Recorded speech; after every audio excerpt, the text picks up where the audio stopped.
Jerry, I insist that you tell us why. Oh, good. You haven't told them yet.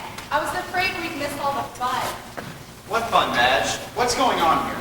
I just want to see your facial expressions when Jerry drops her bombshell. Madge, Aggie, and Louise know and we don't? What's going on? Holly, it's not the same thing. Abby, Louise, and Madge work as individuals during the show.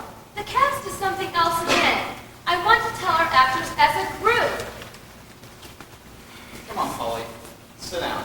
I think I know what Jerry's getting at. Just wait here and wait for everyone else to show up. I mean, it wouldn't be too bad if Aggie, Louise, and Madge are here. I mean, they know what it is and they still showed. I guess you have a point, dear. Of course he does. And as soon as the others get here, oh, here they are now. Is there anything wrong? Everyone seems so tense. Don't be silly. Everything's fine. Just fine. Henry and Polly were just imagining all kinds of dire things simply because I held off telling them why we're here. Then this isn't a casting call? I figured this being the middle of February, it was time to try out for the spring musical. Well, actually, it is the reason we're here, in a way. Then why are you being so mysterious about it? To put it gently, there's kind of a glitch. About the musical? Well, I wouldn't exactly call it a glitch. That might be putting it too strongly. No, it's not. What is it? We'll be doing the whiz, and there'll be repercussions if we try doing it in blackface? I only wish it were as simple as that. So, we are doing it blackface? We're not doing the whiz, Smitty. But how many other shows need players in blackface? There's the Green Pastures. This has nothing to do with blackface. Okay, I give up. What is the dire problem besetting us, all unbeknownst? Yes, what? Tell us, Jerry. I'm starting to get all nervous. Maybe you better tell them, Jerry. I mean, we've at least got a quorum. Well, Quorum? Who else is coming? just two more, Bill and Violet. Who? You don't mean Billy Carew and Violet Embry, do you? She's not Embry anymore, remember? After she married Billy? But I thought they moved out of town. Bill got transferred. He got transferred back 2 weeks ago. Oh, how marvelous! We haven't seen either of them Since we did that play at Phyllis's, remember? Who could forget? Props that weren't there when they should be. Guns going off that morning. Phones ringing when they shouldn't. And the rewrites, that was the worst part. Phyllis showing up every day with new scenes, almost until the show opened. It's no wonder we couldn't learn our lines properly. But we did pull it off. The reviews were quite gratifying. Only because the reviewers thought the show was supposed to be a comedy. I never want to go through anything like that again. Amen. Oh dear, I was afraid of that. Now, wait a minute. Jerry, you, Shirley, don't me. Didn't we all take a solemn vow that never again? Never in a million years? No, wait, it's not as bad as all that. Sure, a few things went wrong last time out, but we did practically sell out business. Holy crap, then it's true. A show by Phyllis Montague? And it's a musical? I better go start the car. Wait, please hear me out, then make up your minds. Oh, come on, Henry. It's not like there's anything worth watching on television tonight. Or any night. Oh, thank you, all of you. Well, if there isn't going to be a lynching, I guess I will sit down. The basic problem, you see, is economics. Now wait, that's the spiel you gave us last time we did Phyllis's show. But it's worse than that, Saul. This time, we might lose our theater. Oh gosh, is that bad? Business this year hasn't been exactly brisk, as you all well know. I think it's partly the national concern about people spending money at high times, combined with so many people preferring to stay home for entertainment on TV. Is that what they call it? Anyhow, what it boils down to is that we've just been barely making the rent on this place. And the lease came up for renewal, and the rent has gone up.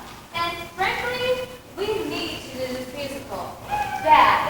If Phyllis wrote it, I'm sure we will do it bad. Stop Stop it, Saul. You know very well what Jerry's trying to say. But seriously, Jerry, it seems to me if we're having box office problems, no matter what show that we do, You didn't let me finish. If we do Phyllis's show, we get a $10,000 endowment for the theater. Jerry, I didn't know Phyllis Montague had $10,000. She hasn't. Then where? If you'd clam up and let Jerry finish. Sorry, Jerry. Go ahead. Thanks, but just a minute. Louise, could you make us some coffee? I'm still shivering after the drive over here. Sure enough. I guess I've seen all the funny facial expressions I'm going to. Come on, man. Actually, it's kind of warm indoors here. I think my overcoat's what's been causing the chill from being outside. I think I took mine off too soon. Why did you? Psychology, I guess. I thought that if I didn't look all bundled up and ready to leave, that it might keep everyone else around till I'd explain matters. which you haven't done yet, by the way. Yes. Where's the $10,000 coming from? Have you heard of an organization called Best Boosters? Has anybody? I know what you mean, but the point is Phyllis has, and they've commissioned her to write this show. Our life begins to dawn. We do Phyllis's show, or we lose $10,000. And our theater, Saul. Boy, talk about a rock and hard place. Exactly. However, knowing how you all feel about the trauma from the last show of Phyllis's we did, And we all prayed it would be the last show of Phyllis's we did. I've made certain prearrangements with Phyllis.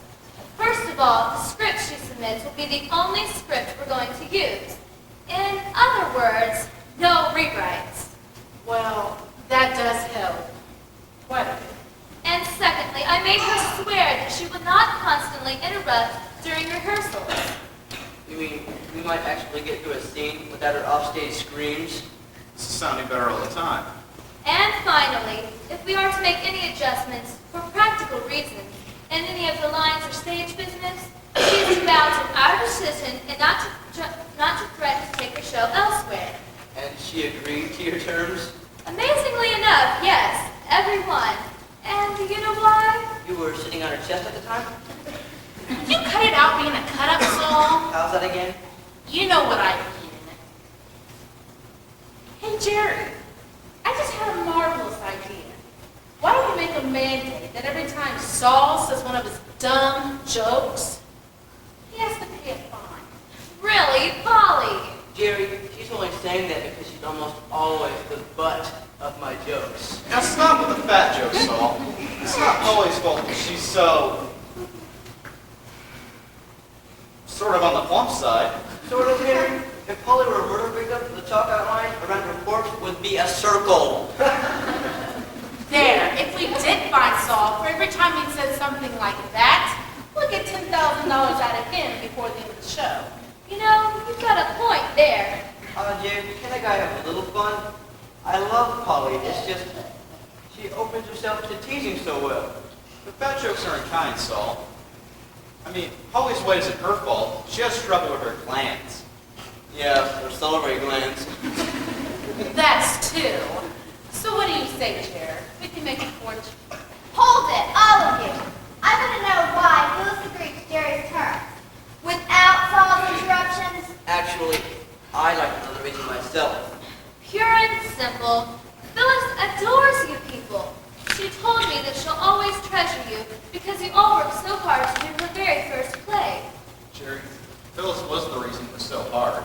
Coffee's perky. Good. Now will you all please let me finish? Who's stopping you? Everybody, you included. What side of bed did you get up on today? Show business is always such a lark. I'm sorry. I guess I have been a bit cranky. I've just been so keyed up with worry, wondering how you'd all respond to the situation. So we haven't walked out yet, have we? Relax, Jerry. You're my friend. Go on about this endowment thing. And please, tell us why, with a zillion playwrights on the planet, this playwright chose Phyllis to author this show. The Best Boosters is run by a committee, and they had already selected a composer for the show and asked him to select the playwright. and he selected Phyllis because He's a nutcake? Saul? Sorry. the composer's name is Monty Montague. Does that give you a clue? Oh my. Wouldn't you know? It's beginning to make sense. You mean we get to cope with 2 Montagues? Jerry, what kind of made it have you laid on him? Well, actually, I haven't met the gentleman yet. Phyllis is bringing him by at 8:30.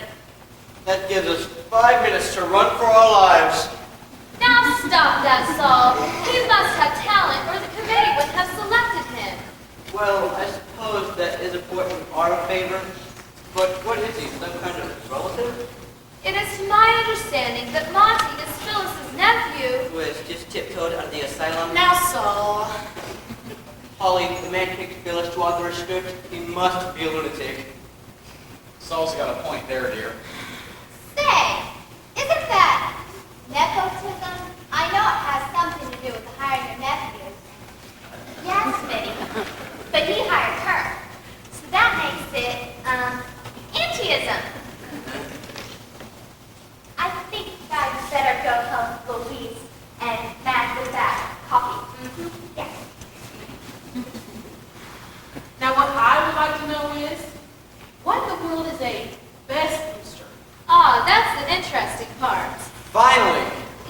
You know, Saul, I might take Polly's suggestion about cut-up fines. Oh, all right. Bunch of party poopers. As I understand it, the Best Boosters is a group of Anglophiles. What? And you, a college girl, even I know that term. Then it's probably something dirty. Really? I'm surprised at you. That kind of crap is more of Saul's line. I drive her to rehearsals. I must be contagious. Smitty, I thought you got your driver's license years ago. Oh, I did. The problem is I can't afford college tuition and car payments. Can we please get back to our economic problems? Thank you, Henry. Anyhow, this is a group that delights in anything having to do with the English. That's what an Anglophile is. Saul? Ah, come on. You can't find me for being instructive. But we might for being interrupted. Oh, all right, all right. Onward, onward. Thank you. Anyhow, this particular group finds its fascination in that part of British history centering around Queen Elizabeth I, who is also known as Good Queen Bess. But why do they call themselves the best boosters? Well, you see, Hark! It's the cry of the feather-headed dramatist. Hello, hello, hello! Isn't it simply thrilling? Together again after so many years. How have you all been? Healing nicely. Phyllis, you timed your arrival perfectly. I was just about to inform the group of why the Best Boosters are called that. Now you can do it. Oh, I should be delighted to do so. Ah, but I am forgetting my manners. I should all like you to meet my nephew Monty, who will be doing our songs for our little show. And Monty, may I present to you Geraldine Dunbar, a simply delightful director. Holly Binish, my special friend and actress.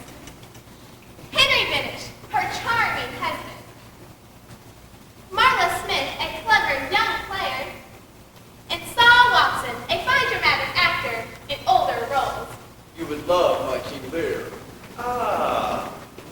Oh, and those ladies with her freshmen are Agatha Manville, a simply sterling stage manager, and Louise Perry and Margaret Davis, who do something other backstage. Yeah, we keep the mice from migrating on stage. Oh dear! I didn't know this place was infested with vermin. Then you don't know Saul. Huh? Point of order, Jerry. Does this bomb threat work both ways? What threat? Oh, never mind that, Phyllis, dear. It's just an inside joke. You know how our players love to tease each other. So there aren't any mice? No, no, no, of course not. Louise and Madge are the tech people. They handle the lights, the sound effects, and things like that. You don't mean manually? Well, you see, I tried running the light cord with my toes, but... Madge, please. With her toes? Aunt Phyllis? Now, Margaret is just having her little joke. I presume. That's so backwards. Monty, it was a joke. She doesn't run the tech board with her toes. No, I don't mean that. I mean, even doing it manually is so out of step these days. In the modern theater, all that stuff is handled by computer. Gosh almighty, I am an oaf. I guess that's what I get for falling off the turnip truck. Louise and Madge, will you pass out the coffee and try to listen to what Monty's saying? May as well, but it's kind of sad flipping from theater technician to waitress. Oh dear. I haven't made myself clear. I wasn't firing you or anything, Madge. I was just suggesting that we get a computer. You could be the one running it, of course. Get one? Monty, those things cost money. But surely, Geraldine, your theater group has money. If we had, we'd be doing your stupendous show in such a tiny theater. Jerry, now that's what I call a save. The money we get from having a small theater is meant about Phyllis, would you please tell us about the show? Yes, we're all fascinated about the project. Especially why the Best Boosters call themselves that. Oh, it's just devastatingly delightful. You see, with Queen Elizabeth reigned, she was very much maligned. Much what? She got a lot of bad press. Oh, But didn't she deserve it? I mean, anyone that disagreed with her got their heads lopped off. Rumors. Ugly rumors. The very sort of rumors that the best boosters were funded in order to set right. I'm getting a glimmering. What they're trying to boost is the Queen's reputation. Exactly, Agatha. So many terrible things were said about her. It's the purpose of my little show to correct all those unfortunate errors. But how can you correct historical facts, Phyllis? I mean, for instance, we all know she had Mary Queen of Scotsman's death, and that wasn't very nice. Yes, she was put to death by accident. what kind of an accident? Well, you see, Mary was Scottish, you know. And one day, Elizabeth, who very much admired Mary's clothes, happened to say, you know, I'd love to have her killed. Well, the palace executioner happened to overhear her, and he misunderstood. Phyllis, is that one of the details that come up in your script? Well, naturally. The script you promised not to alter? Oh, yes, of course. I gave Geraldine my solemn vow that the scripts that I pass out to you tonight are going to be performed precisely as they are now written. And I'm not going to change a single solitary word. Even if we beg?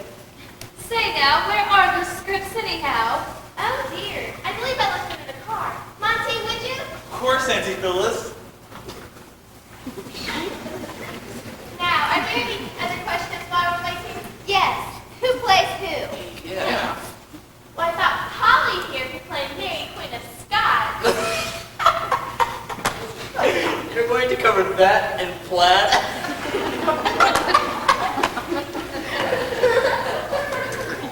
Never mind him, Phyllis, dear. Please, go on. And that key role of Queen Elizabeth herself should be played by a young girl, someone fresh, vital, ravishingly beautiful. I thought the Queen was bald. Ball? Completely. Didn't even have eyebrows.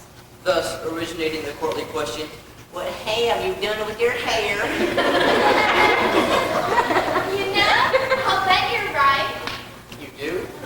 But I thought this was going to be a romantic role. Oh, but it's very romantic. You see, consider this. When Lord Essex and her got together, I mean, poor woman, so sad he died before they could wed. Phyllis, she had him beheaded. He did? That's the way I remember it. And she was an eyewitness. I read the book. A false book. The very kind of book that the best boosters are trying to stand out. And if I can help them do so, I see. We get $10,000 and you get... elected to the Best Boosters Society. It's very exclusive, you know. That's why I was so thrilled when Monty told. Oh, so we're wasting precious time. Monty, would you? Of course. But how exactly does this thing work? We do the show and write them, tell them we've done it or not? Oh, no. They're much more careful than that, Saul. Or else otherwise, anybody could have boosted good Queen's best. I mean, they have to have proof, of course. What proof? Theater programs? Newspaper write-ups? Reviews? Notarized affidavits? Maybe a copy of the script? Agatha, they've already seen the script. You're giving it their enthusiastic approval besides. So what's left? Well, they have to see $10,000 before the show or afterwards? Oh, before, of course. What the money is for, in effect, is payment for you for putting it on. Once you've read over the script, agreed to do the show, the money will be wired to your accounts immediately. Bah, What need to read? if it's a show by Phyllis Montague. Then it has to be worth our interest. But then, there never was a playwright quite like you, Phyllis. Why, Saul, I'm profoundly grateful. Not as grateful as the Dramatists Guild. So you'll do the play, sight unseen? It would help if they read it before doing it.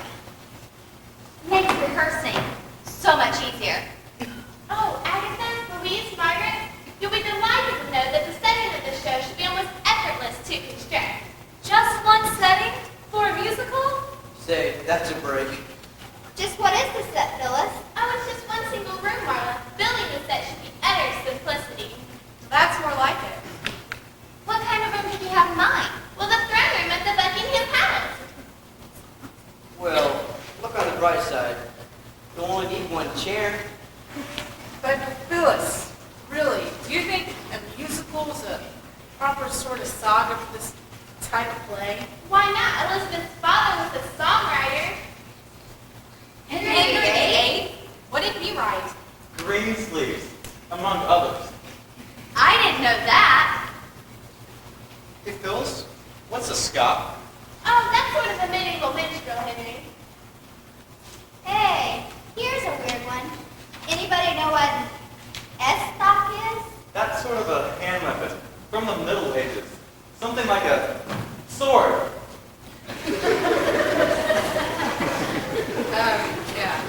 Here's a stumper for you.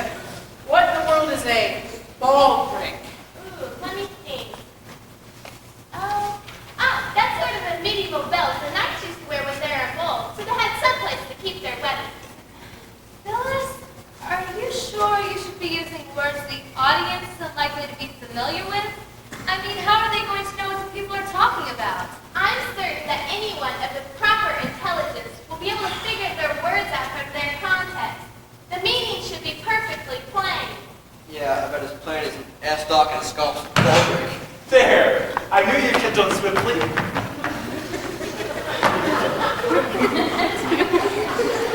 Besides, I'm sure that the best listeners will have no trouble understanding the language of their time. So where's the problem? Your theory is fine for the performance they attend, but what about all the regular customers at subsequent performances? You mean you'll be doing the show more than once? We have to. That $10,000 isn't going to last forever, you know. Yes, and business has been sparse enough lately that are alienating our patrons even further. And we might lose our patrons to other theaters. Even to television. But I'm not sure I can stay for an extended run of the show. Oh, you wouldn't have to, Monty. As soon as you turn over the score to us, you turn right back around and go home tonight. But I'm the music director. You are? Well, that's why the best listeners paid his way here. Or else he could have simply mailed the score to you. So what's all the fuss about? Once Monty has musically directed the show, there's no need for him to stick around. But Monty's playing the Spanish ambassador. I am? You will be directing music all the time there. Now, don't pout. Besides, if Geraldine's directing the acting part, and she doesn't mind playing a part, Whoa, Nellie! Who says I don't mind? but my dear, you must. The Queen needs all the ladies in waiting possible. And I don't want my script going in the hands of strangers. I was going to select any theater group to do my show. But you're all so splendid about doing my first show, I couldn't dream of the endowment going elsewhere. Because, in case I never mentioned it before, I love you all very much. Boy, talk about a guilt trip. I suppose I could look Spanish with the proper makeup. And the lady in waiting doesn't have too many lines, I'd imagine. Oh, good. Then it's settled. Not quite. Phyllis, those scops and baldricks have got to go. But you made me promise I wouldn't do rewrites. Phyllis, there's no problem with you fixing the lines at the start of rehearsals. Yes, what bothered us last time is you were still rewriting the script all the way up to dress rehearsal. Not to mention the fact fact, the Middle Ages were over long before Elizabeth took the throne. She probably never saw a single Scot alive. Hey, what's this bit about William Shakespeare's knighthood? I didn't know he'd been knighted. You ever hear Sir William Shakespeare? It's kind of odd come to think of it. He was a favorite at court, and the queen kind of liked him. Why didn't he ever get knighted? Maybe he flunked out of night school.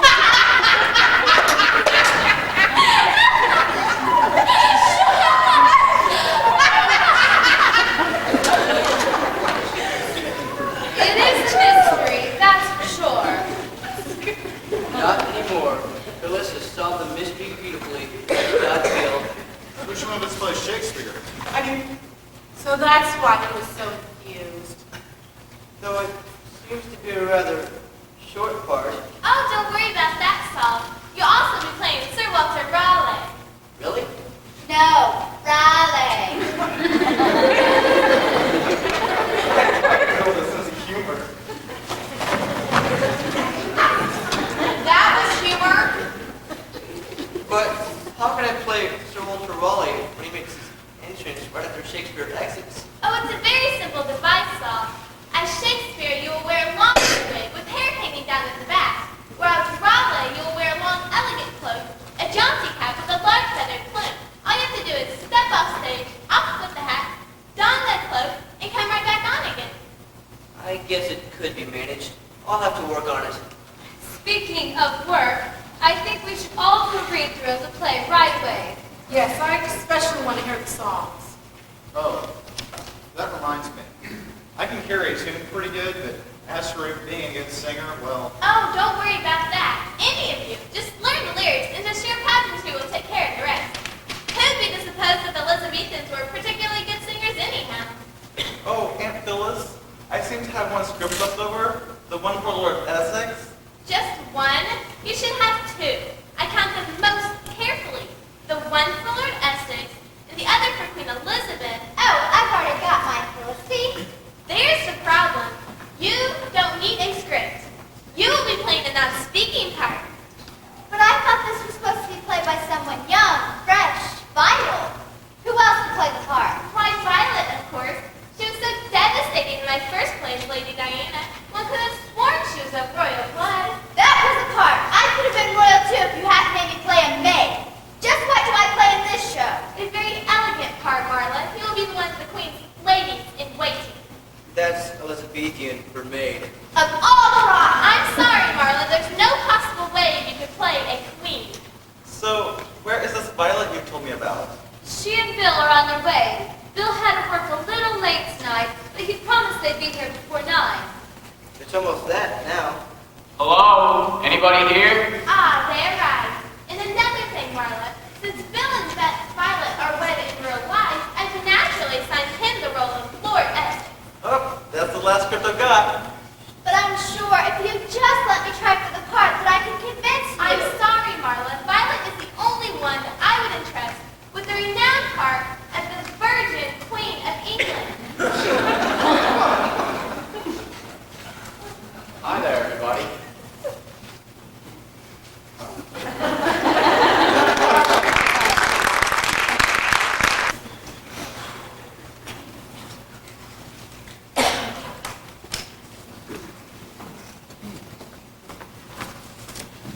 Okay, now Marla, I want you to pay close attention. This is the lovely little scene where Lord Essex, trying to patch up their differences, and a leg gives her a little pot. I bet that mellows her out. I'm talking about a pot which had planted a little gilly flower. Hey, Phyllis, that reminds me. What is a gillyflower? And more importantly, where can I get one? Well, I'm sure that if we search the florist shops, we'll be able to find maybe a packet of seeds that we'd be able to grow. I'm not sure really what it is. Well, we can't just use any flower. Why Why not? would any flower do? No, because if we got a rafflesia, I mean, the blossoms are thick across and the petals are 1 inch thick. A rose would be nice. I think roses are romantic. Oh no, we mustn't chance that. The British used to fight battles over roses. The Lancasters versus the Yorks. One red and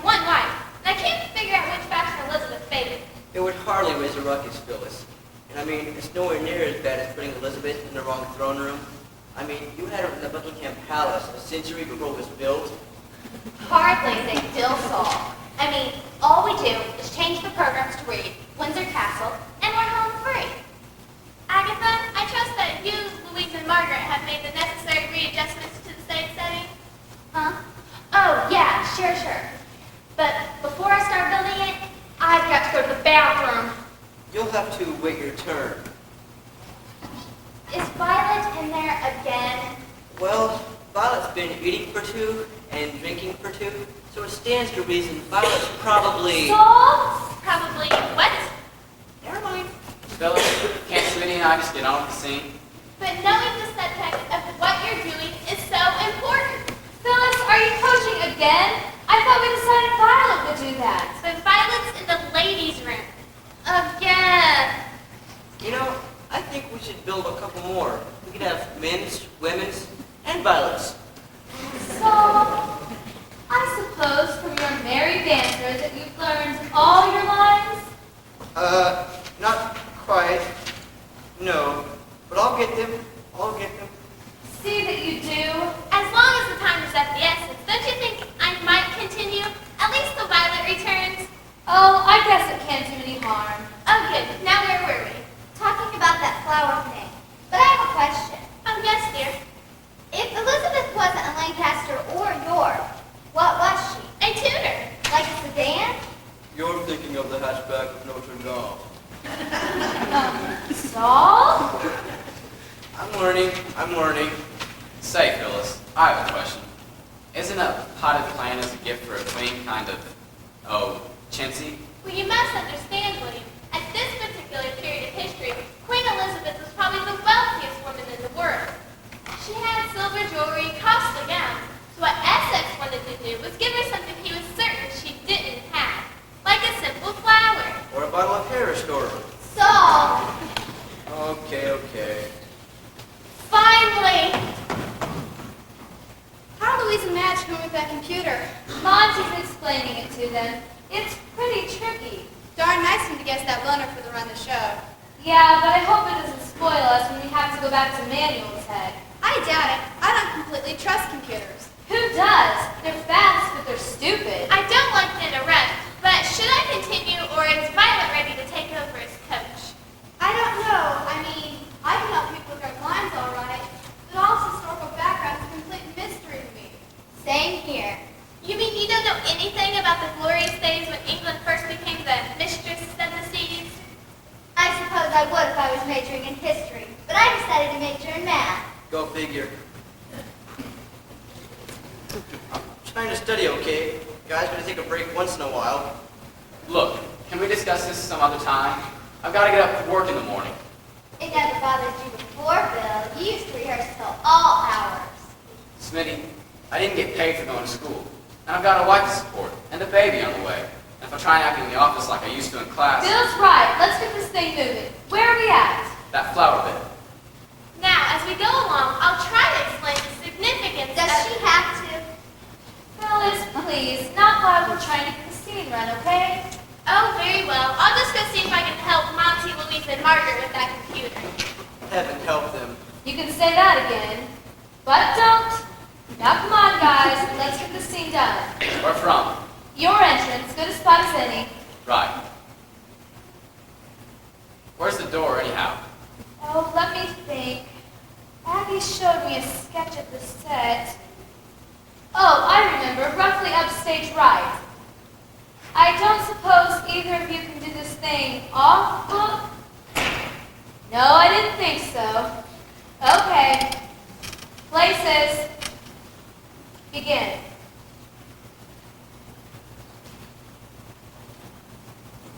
Gracious Majesty. Hold it! Already? Bill, this is the land's reigning monarch. It's customary, if you valued your life in those days, to move down in front of the throne and drop down on one knee. But that'll put my back to the audience. Maybe more than that when you genuflect in tights. Shut up, Saul.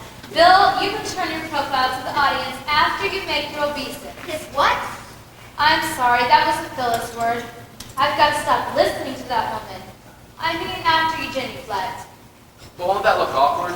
From an actor's point of view, you... Saul? Oh, come on, Jared. I can't study with all this gabbing going on, can I? Maybe if we rake the throne a bit. Sort of angle the face downstage right, then I could do the genuflection and still be seen. Sounds okay to me, Jared. Me too. About time you spoke up, Vi. I was beginning to think you were in a coma. The baby was kicking. But we can't break the throne for two very good reasons. First, Louise and Aggie are already built into the throne room, and if we move the throne, they'll have to redesign the walls. Oh, What's the other reason? Acoustics. We have to have the piano on stage if we want the audience to hear it. And the dais for the throne is the only item big enough to hide it. If we break it, the audience will see Aggie, sheet music and all. If Aggie's out here with us playing the piano, who are we using for prompter? It's all been worked out, Saul. She'll have her script with her too, right on the music rack. Matter of fact, she says prompting from the middle of the stage is a sight easier than trying to whisper cues and lines from the wings. excuse me. What? Could we please get the stupid rehearsal going? Yes, of course. Why don't you go back to your end? But are you certain you have all the nuances straight? Can't we run with crooked nuances? It's only rehearsal. Bill's right, Phyllis. Let's block the thing first, then do the polishing. But I just wanted to get them in the proper mood. With Lord Essex staunchly concealing his rage, Boy, am I in the proper mood. and Queen Elizabeth numbly facing a long and lonely reign. By the way, how long did she reign? 40 days and 40 nights. Bill, please don't lose your temper. The baby will hear. Daddy didn't mean it, dear. He was just play acting. Around here, fat chance. All right. Let's get on with it. Places. Begin.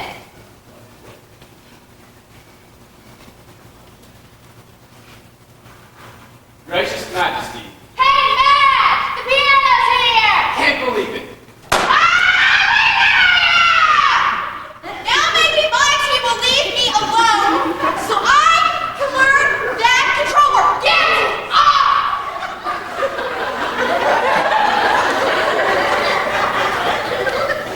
Come on, Bill. They could probably use a hand. May as well. It'd be nice to get something accomplished tonight. I'm sure I'll feel much more comfortable than this. I can't possibly rule the British Empire from a metal folding chair. Oh, it is, dear. Absolutely stunning padded velvet on the arms and back. It's not my arms and back I'm concerned about. We should have had Polly play the queen. She comes with her own padding. That reminds me, how are dear Polly and Henry anyhow? They're still fighting their head colds. I told them not to sit around here all night in their overcoats with the air below zero outside and when they went back out all sweaty. Oh dear. Is Henry any better? Probably not. Whatever Polly gets, he gets. At least we can work around him for the time being. Maybe around Henry. So, right about here.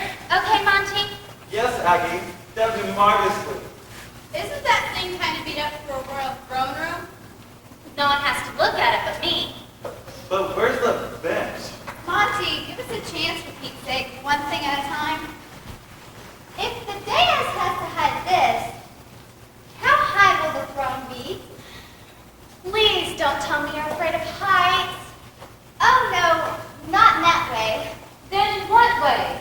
I was thinking when I'm in costume and I have that heavy wig on, the closer I get to the lights, the hotter it will get.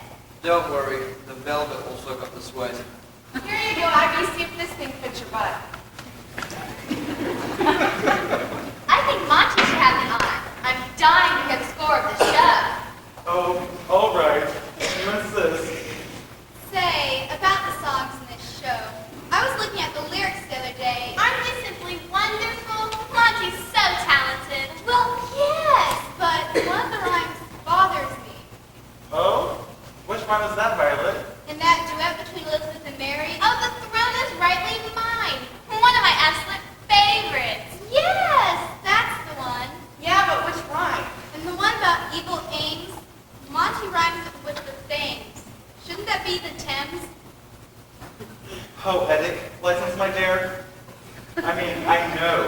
pronunciations of London's lovely river, but at times simply wouldn't fit in the lyric line.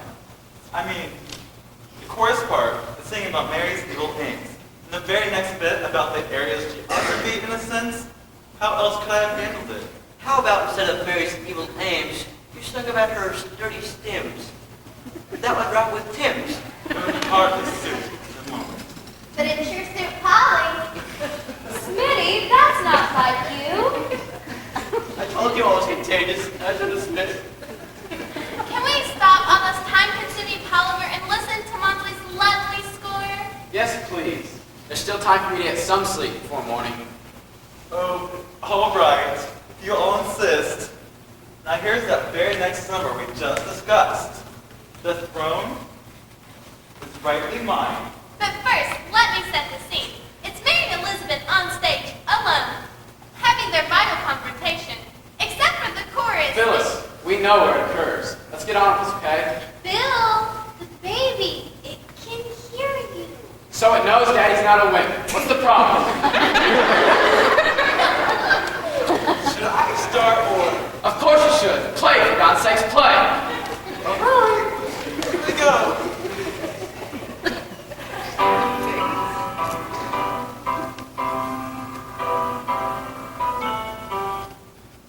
That's Stephen Foster.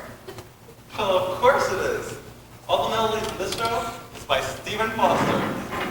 Banjo music in merry old England? Music is what kept old England merry, and a banjo sounds very much like a lute. But we're using a piano. Only because I don't know how to score for a banjo. Or for a lute. Thank you, God. But if all the melodies are by Stephen Foster, Isn't that plagiarism? We prefer to think of that as reviews. On your way to jail? All the melodies are in public domain. But aren't Stephen Foster's melodies sort of innately American? Oh yes, of course, but that bridges our gap between our two nations, which is one of the major goals of the Westminster Society. So let me get this straight. We'll be singing your lyrics, but to the tunes of things like Camptown Races, Nellie Bly, and My Old Kentucky Home. Why, yes. Why do you ask? I just had a come full circle feeling as though, ah, Jared, you're wrong. We can do this show in blackface.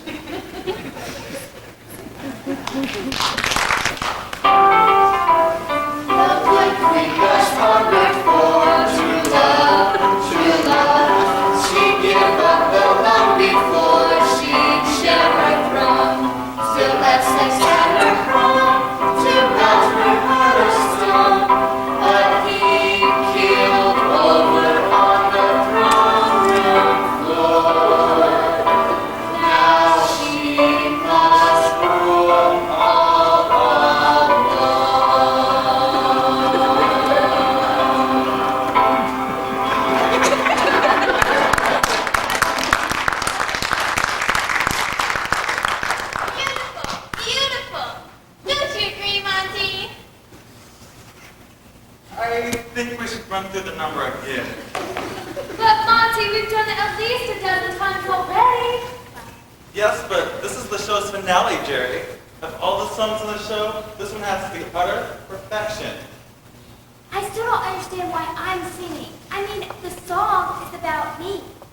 It's a small group, singing all the voices we can get. But mine's getting so hoarse I can barely talk. I'm in almost every number. She's right, Monty. You want Elizabeth with the rasp? It'll be better when Polly sings alone. She's got a big voice and she never sings loud. Polly's got a big everything. She can only sing chubby. Oh, don't pick on her when she's not here, Saul. And why isn't she? I thought she promised that she'd surely be here. Steve and Henry were just going out of the house when I called. To tell you the truth, I'm a little worried about her. Smitty's cold is affecting her voice, but Polly's is affecting her ears. I nearly had a shout to make her understand who was calling. Dear, is Henry any better? It's like I said before. If Polly's sick, Henry's probably just as sick. That's what comes of being married so long. It's really kind of charming. But why didn't he get her appetite? Maybe he did. By the time she's through eating, there's nothing left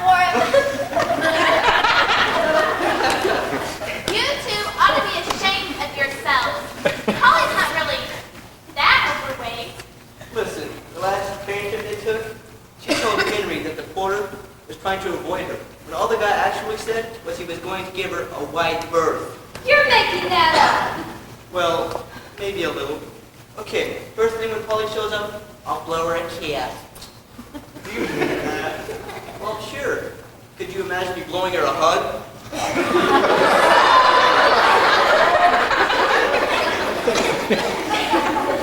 Ow! Aggie, be more careful with that hammer.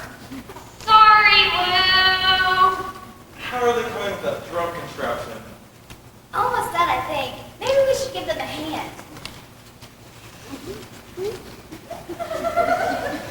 Marla, there's something maybe between the Hi, everybody here. Oh, good. I was beginning to worry. How are you feeling? My nose is a bit stuffed up, but it'll get better once the weather improves. I sure hope so, or this drum room will look more like an outpatient clinic. Are you up to rehearsing your major scene, do you think? Oh yes, quite definitely. Sick or not, Henry and I have been over it I don't know how many times. We're even off book. Well, good for you. I wish certain other people had your dedication. I'm working on it. Well, shall we begin? Just let me find the page. Ah, here it is. Sir Renfrew has arrived to the Spanish court to defend Mary at her trial. Ready, guys? I think so. You want us to start now? Whenever you're ready. Yeah, let's go. I came as soon as I could. I can't tell you how excited I am. I'm a bit late because my horse threw a shoe and flung me into a ditch. You're lucky you weren't killed. I just hope my tardiness has not made you angry with me. With you, never. Have you slept well? On a pile of straw in the dungeon? I'm shocked. At least I hope you're being well fed. Pause for laughter. Saul Watson. I'm sorry, but I do think Phyllis was pushing it with that line. No offense, Polly, but honey, you do not look underfed.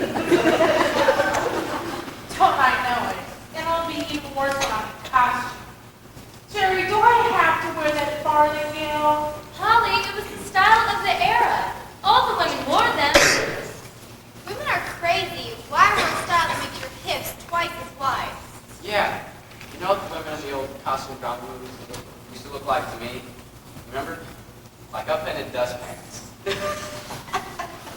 It is kind of like that, isn't it? From the waist upward, there the handle and... Can we have this discussion later, or has Bill forgotten he works tomorrow? Oops. I almost did. If I come in late one more morning, there could be a help wanted sign on this door. Then let's go on, shall we? Absolutely. You know what? Be near line again, Henry. I'm shocked. At least I hope you're being well fed. Not lavishly, but I'm too proud to ask for more. If they have any more. Please. Go on, Henry. Just try to ignore these clowns. I admire your strength, and I trust they have not subjected you to torture. That at least I've been spared. Good. Now alleviating your problems shall require superlative intelligence. Not to mention a stalwart horse. A very... I'm sorry. You should be. Go on, Henry. I do have a plan on my sleeve. I just hope they have a side saddle for your mount. 2 side saddles. I'd better find that you 3 jokers know your lines as well as Henry and Polly, or we'll see who gets all the laughs around here. Jerry, I don't have any lines. Don't be silly, Violet. With all the coaching you've been doing, you probably know everybody's lines. Jerry, can we please go on? Henry and I are quite over these darned head colds and we'd like to sit down. Sure, Polly, sure. And there had better be no more interruptions. Take it right after Henry's side saddle line. Okay. I'd be happy to straddle it to get away. Crap, what's my line anyhow? The hardest part, though. The hardest part will be getting across the moat. I can be quite athletic if I have to.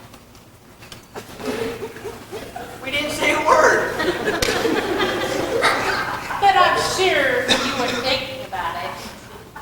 Polly, we can't try to enforce mind control among the imbeciles. More's a pity. Sorry to interrupt, Henry. I think if I have to, Do you think you're up to such an effort? Bob, nothing's impossible to obtain. Jerry, this is always a tough transition for me. What's my line? Well, you're still admiring the Queen's stamina about being athletic and such. Oh, yes. Well, I'm not sure I could endure such a strain. Sir Ripper, you have always amongst the men of my court stood out for the rest. Your Majesty, I did not think you noticed. Now, no false modesty. Be of good cheer. Ah, but I find it so difficult to be Oh, darn it! what I do. It's not you, it's our playwright. I thought Phyllis had changed your line. Jerry, we tried, honestly. But it was hard enough to get her to change those Scots and ball rings. But she insisted that, in its proper context, my line would not solicit a laugh. Okay, I give up. Say it then. Ah, but I found it difficult to be gay.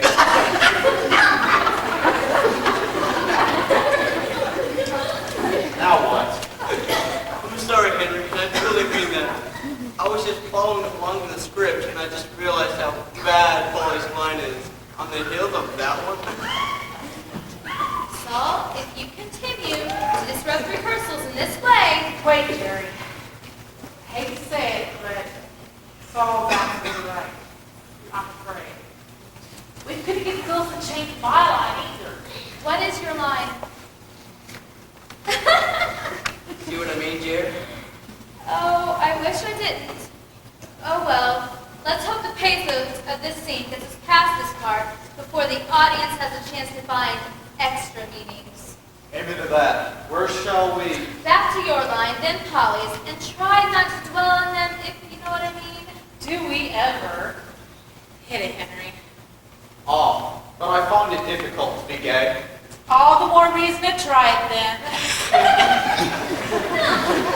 At least we've not yet tasted death. Beautiful, beautiful. You guys have really been working your butts off. Don't I wish? Don't feel too bad, Polly. You could get as skinny as a snake, and in that farthingale, who would even know it? Sure. I'm sure of that. Talking about my costume, is it done, by the way? It's still being worked on. It should be here in a few more days.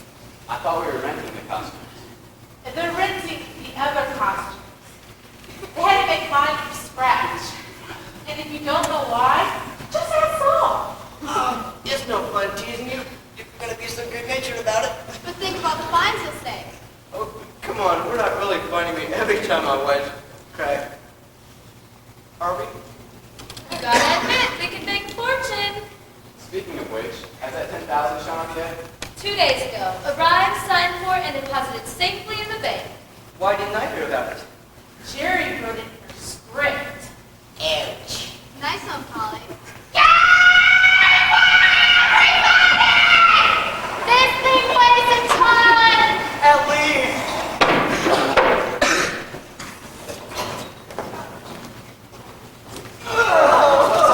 What's this monster made of, anyhow? I guess it's solid brick. Take that solid lead. Hard to believe it's only painted plywood. But don't forget, it's braced with all those 2x4s. But did you have to use so many? It has to be able to support the Queen's throne, Monty.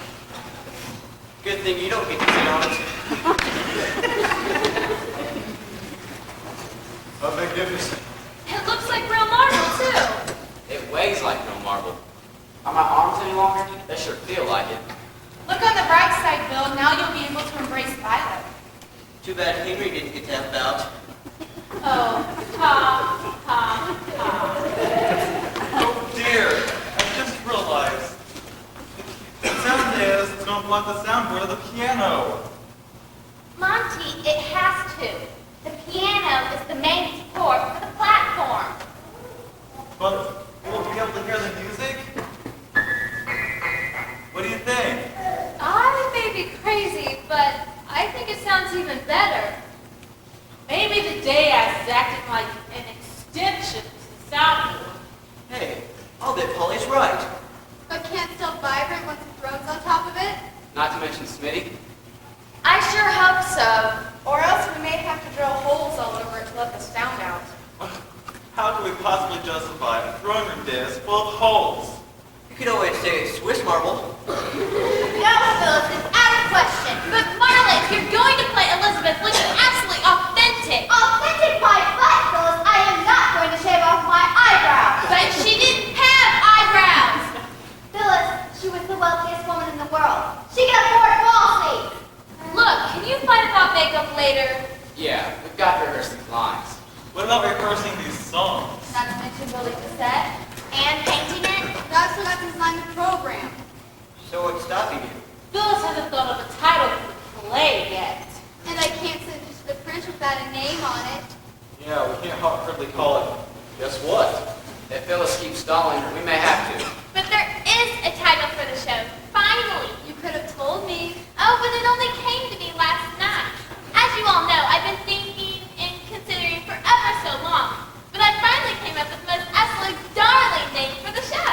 So tell us the name.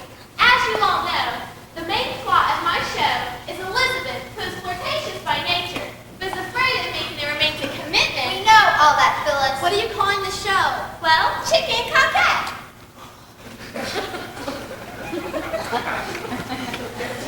Hey, here's a novel idea. What? Let's do the show without a program.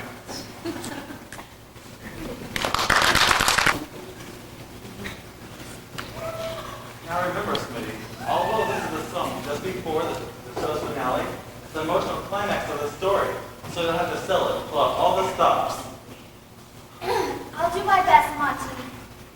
Do you think she should even try singing with that throat of hers? Oh, it's a nuisance, I know, but she'll be fine if she simply sings above it. You know, when vocal coaches always say, when someone's really hoarse, what exactly does it mean? I'm not real sure, but will you at least try? I'm game if you are. Where's my bra? Coming right up, Your Majesty. You call that a gillyflower? You may as well. I mean, we still haven't found one. If we could only find a picture of one, we could use some crepe paper and fake it. I guess we could. If worse comes to worse. I mean, I never mentioned my name in any of my lyrics. I sure wish Phyllis had your resiliency. Do you know she found a picture of the Windsor Castle and expects us to duplicate it? At the rate we're progressing, she'll be lucky to get any walls at all. Aggie, where's my tape measurer? I'm coming. Okay, let's get this thing rolling. Places.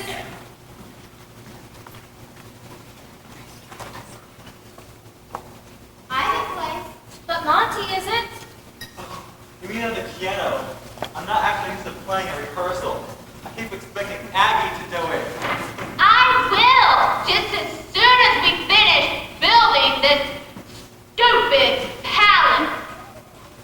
Ready when you are, Jerry. Ready? Go.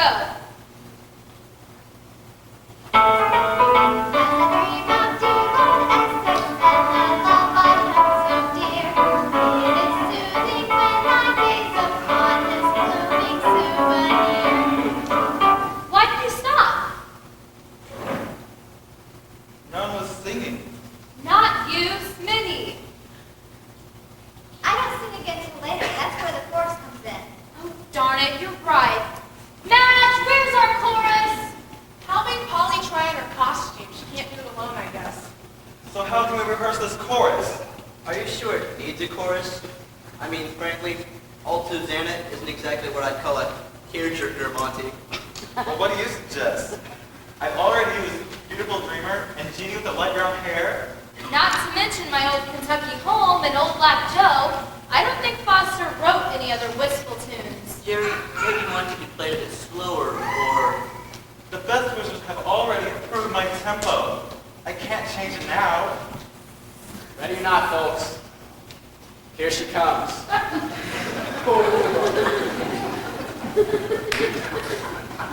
So, what does it look like?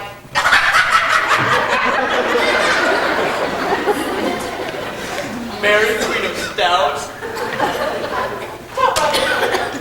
How wide is it? From here, I'd estimate she could come carrying a picnic basket. No hands. I may just do that. They say I stuck a hole in it. Well, mine's worse than ever. Holly, if you keep stuffing yourself, it'll take all of us to get you into costume. I took that into consideration when I made it, Jer. It's all Velcro back. True, leave room for expansion, just in case. Well, as long as we're all here, why don't we rehearse the chorus part of Smitty's song? Oh no, I can't possibly sing in this tight bodice. I would have to change first. But how will you sing in the show? She can't hear you, Monty. Nicole's blocking her ears. Oh, great. I'm glad you can still hear anyhow. As long as I can see your lips, I'll be okay. You mean you're going deaf too? How are you doing when you hear the music cues? You could always hide a pair of prompters under Polly's ponytail. This is becoming disastrous. I've got to tell Auntie Phyllis. Where is she anyhow? Out searching for gilly flowers. In an early spring blizzard? It's not like she's out romping through the meadows, just the florist shops. Good old Aunt Phyllis. I know her best. She won't come back until she gets some. Well, if she isn't any luckier than I was, we may never see her again. See, Jared, there's a bright side to everything. Begin.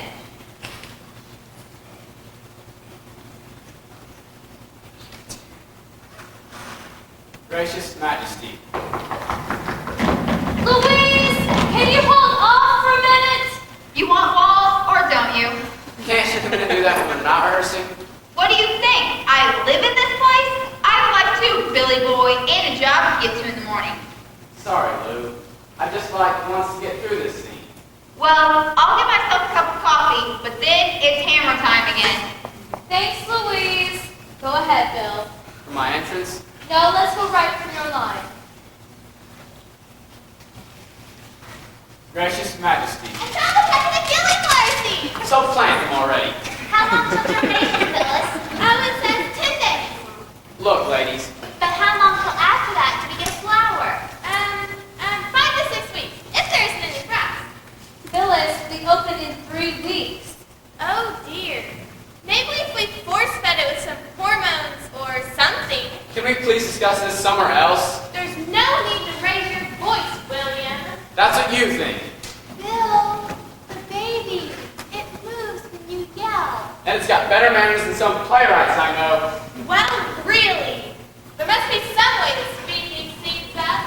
Well, if there isn't, Lord Essex may be giving Queen Elizabeth a pretty blue pinwheel. Come on, Bill, start the scene. Now's your chance. Yes, please, before I melt up here. I don't know how I'll stand it in costume. I'd be happy to start the scene committee. You'll just shut up. Bill! I know. Rockabye baby in the treetop. Bill, the scene! Okay. Gracious Majesty. Louise, what are you doing? Gracious Majesty. William, might we borrow that pot? Ah!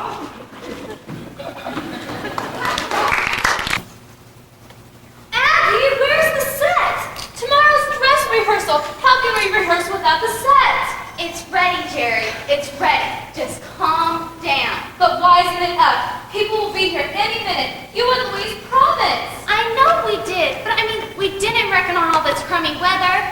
A snowy February, a sleety March, and now a drizzly April. What's the weather got to do with it? The paint's not dry. Everything's painted, even Smitty's throne. But we can't have the people using it in those rented costumes. Oh, heavens it all. How can we open in 2 nights if the cast doesn't even have a chance to work on the set? It's not as bad as you think, Jer. There aren't any doors open and closed, just archways for entrances and exits. And if they know what they're doing, then it should be a breeze. And meanwhile, we've got space heaters backstage, trying to hurry the paint along. We'll be able to set up later tonight, I'm sure. wish I shared your confidence. Smitty is going to be furious if she has to work on that metal folding chair another night, and I don't blame her. Am I early? Where's the set? Drying. Darn. Schmitty's gonna flip out if she has We've to. already been over that. The set's still kind of tacky is all. How do you mean? Both ways, the paint's not dry and it looks awful. Even with the gold paint? Even. You see, we tried making it look like real gold, but it still looks like wood. The bad gold paint job. But the seat's nicely padded. That should help Smitty's morale. I hope so. She tells me her morale has bruises from the other chair. Say, where is she? Don't look at me. I haven't driven her in weeks. Then, how's she been getting here? Monty's been bringing her?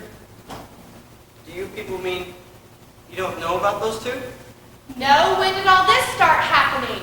When she caught her cold, Monty's been giving her private coaching lessons. Wow, does Phyllis know? Do I know what, Agatha? It's nothing, Phyllis. Trust me, just an idle rumor. Oh my gosh, the set. Where is it? Relax, Phyllis. It has nothing to do with the show. And the set's perfectly fine. As soon as the paint dries. Well, that's a mercy, but what were you guys talking about when I arrived? What's this idle rumor? Hi, everybody. We're going steady. What? I asked her on the way over here, and she said yes. But Monty, Martha's just a girl. Oh, what should I go steady with? A mere pony? But Monty! Relax, Phyllis. Monty's got a girl, not a bubonic plague. Achoo! That comes later. Monty, if you can unhitch from your gal for a minute, I have to talk to you about that cockamamie computer you wangled for us. You mean you're having troubles again, Lou? What's the problem now? Well, I put all the sound effects in, and now I can't get them out. Oh, maybe you need a new battery in the beeper. What beeper? That little flat gadget that you won't control for a TV. I mean, if you're going to be off and on stage playing the messenger part, you obviously have to be able to control the computer without being on the keyboard. But if I'm on stage without my script in front of me, I don't know all the cues. Ah, come on. I'll show you. It's easy as pie.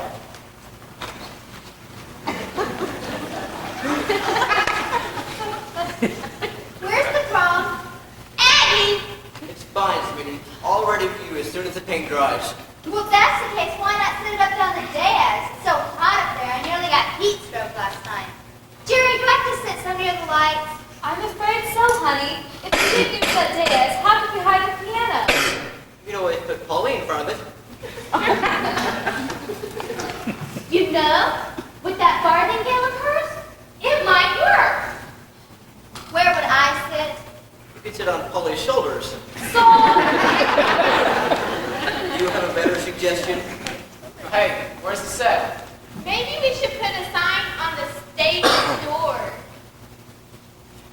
Why, Phyllis, that was nearly a wisecrack. I'm proud of you. It's what she gets for hanging out with theater people. Hey, what's keeping you two? Smitty's getting jealous of Louise. I hope she didn't hear you say that. You'd get roasted alive on that dais if she gets her hands on that real stack control. You still didn't answer Bill's question. Where's our scenery? The whole stupid set is still soaking wet. Hey, that's pretty good. Mind even teaching you lyric writing on the side? It's hard to be in a musical and not start thinking in rhyme. Just listen to the beauty I thought of the other day. What was Ben-Hur's given name? Judah, Judah. Hush, Monty will hear you. It's not nice making fun of his lyrics. But he wasn't making fun of them. Just making up lyrics of his own. Pretty good lyrics, too. Hey, I've got one. Nemo wasn't from the east. Oh no, I can't. I'm not very. Oh. Ah!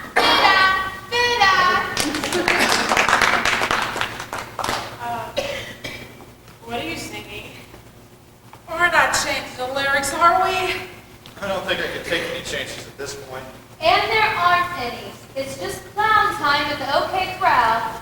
Have you people forgotten we have a rehearsal tonight? And we open in 2 nights? Montague and her. Why, Saul? Don't be so horrible. It's just plain Phyllis after all the time we've worked together. I think you played Phyllis. Do you people mind? Right, let's serious up. What's our first move, Madam Director? Get into your costumes and we take the show from the top. Now move! Wait a minute. I think we have a problem. So, what else is new? We can't figure out who's going to run the beeper while we're running the show. Can't you just draw straws or... It's not the choice, Phyllis. It's the logistics. What do you mean? Somebody, one person, has to be in control of the beeper at all times. I mean, it's running the lights, the sound, and everything is programmed in sequence on it. But I thought Louise was going to handle that. I mean, she doesn't play the messenger part all the time. And even if she does, if she keeps the beeper with her... But I have to be able to see what's happening, and I can only do that when I'm on. Can't you kind of hover in the wings and peek on stage? With all those farthingales trying to get past me, it'd be like being caught in a car wash. Then, Aggie... While playing the piano and prompting, impossible. And how about Madge? Can you do it? I can't. I broke my thumbs. I could do it, but I'm in so many numbers I can forget. Then why don't I just handle it? If I'm not in the show. But you are, Phyllis. You don't mean to be, but you get so happily absorbed watching your own show unfold, you forget there's tech involved. Remember the last show of yours we did? Yeah, all you had to do was come backstage with the pendant at that proper moment, and when the time came, you were still standing out front. Oh dear, I do tend to get involved with the show, don't I? Well, how about Monty? I could do it if I weren't playing the Spanish ambassador part. Why don't we get any more men to be in the show? Men? Men trying out for a show? Monty, you don't know much about community theater. You're all fussing over nothing. I will do it. Where's the beeper? Here it is, but holy, your role is so prominent. Where are we going to hide the thing? In that stupid farthingale, of course. I can hide a whole army in that thing. Yeah, but do you know all the cues? Holly and I know the script backwards. That's what we're afraid of. Don't be silly, Saul. Madge, is this thing hooked up? Yep, all batteried up and ready to roll. Well, then try out those effects, would you? You're on. It's right after my big scene with Henry, right? Yeah? Then what happens? Elizabeth makes her first entrance, so I tap beeper and...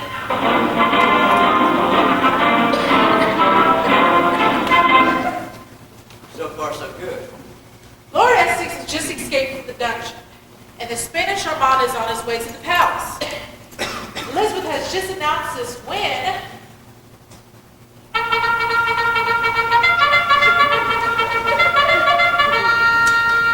Louise runs to tell her that Lord Essex is on his way to the palace, and as the commoners outside see him passing...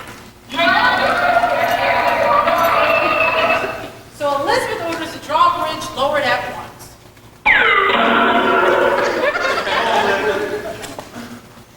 That was right, wasn't it? The cue is fine, Holly, but Louise, where'd you get that sound?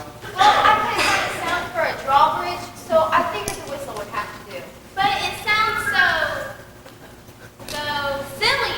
Well, just tell the best boosters that that's what a well-oiled drawbridge sounds like. 10 to 1, they've never actually heard a falling drawbridge anyhow. Well, Come on, Phyllis. Be a sport. We don't want to risk changing the computer memory. You know how temperamental those things can be. oh, very well. I guess if everything else goes okay, no one will notice. Go ahead, Holly. You know my show better than I do. All right, Lord Essex comes into the throne room. He genuflexes and says, Gracious Majesty, I have returned. I need all the practicing of that line I can get. And I say, be still my heart. Hit it, Holly.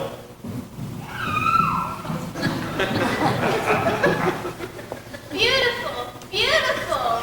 I bring you a gift, Gracious Majesty, as penance for my abrupt departure. A delicate Swiss concoction to mark the merry hours thus. How charming. Let the cannon speak to the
Who's the courier?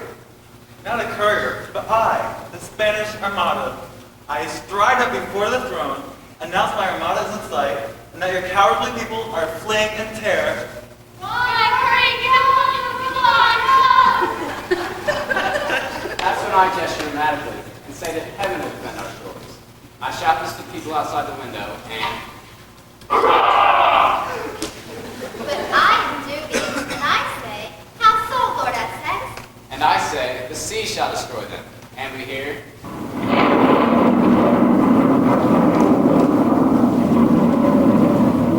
Wow, Polly, you didn't miss a one. Maybe St. Genesius won't have to work quite so hard on this show. who? The patron saint of actors. We pray to him every opening. Is there a patron saint for musicals? Let me see. Saint Cecilia? She's more for musicians. I could pray for her. Enough! We can work about heavenly assistance later. But right now, we have to work. Just one thing before you get started. Monty, you never told me how many tickets to set aside for those best boosters opening night. I saved about a dozen, just in case, but I'd like to sell the ones we don't have to reserve. The best boosters? Why, they're scattered all over the country, Violet. They won't be here in person. Then how are they supposed to see the show? Yeah, that $10,000 goes back to them if we don't do the show. I thought seeing it was our only proof. But they will see it. I've arranged for a special WhatsApp time to be hooked up to the back of the auditorium at the computer. They'll see the show live from the comfort of their own living rooms. Why, Monty, how ingenious. And I can sell all the tickets for opening night. Which we won't have if we don't start rehearsing soon. Yes, and no performance. No $10,000. They'll want their money back. We'll make it, Phyllis. We always do, somehow. And we've got 2 nights to give it all we've got. 2 nights? Tonight and tomorrow night. You mean you don't open tomorrow night? I was certain you open tomorrow night. Monty, what have you done? Set the telecast for tomorrow. Well, unset it. Quick! I can't. There's a waiting list for the time. It's tomorrow night or not at all. You mean the best boosters are going to see our dress rehearsal? Jerry, maybe we should say an additional prayer to Saint Elmo. The patron saint of sailors? Why? Because I've got this sinking feeling. What are we gonna do? We haven't even practiced on set yet. Or worked with all the props. More practice moving in those costumes. And we're opening a night early. With $10,000 riding on our success. I'm sure that everything will work out okay. I mean, as long as you don't halt for corrections. I mean, the best boosters are expecting a performance for their endowment. No stopping for one of our dress rehearsals? How could we possibly do it? The same way we always do it. And how exactly is that, Louise? St. Genesius?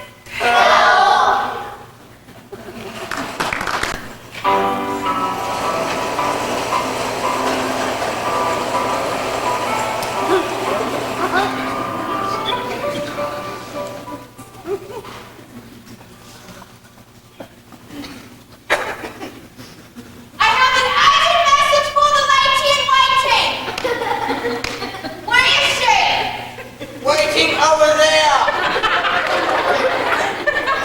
Who lady in waiting? Gadzooks, it is the royal messenger that tidings bring you. It grieves me to announce the king is dead. Oh, Say it not so. alas, 'tis all but wallow not in mockish grief, for his daughter Elizabeth has just been crowned queen. Her mother, Evelyn, would have been so proud. Then this is no time for grief. It is time for festivity.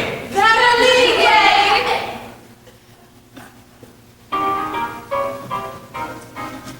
Defunct defender of the faith has drawn his final breath.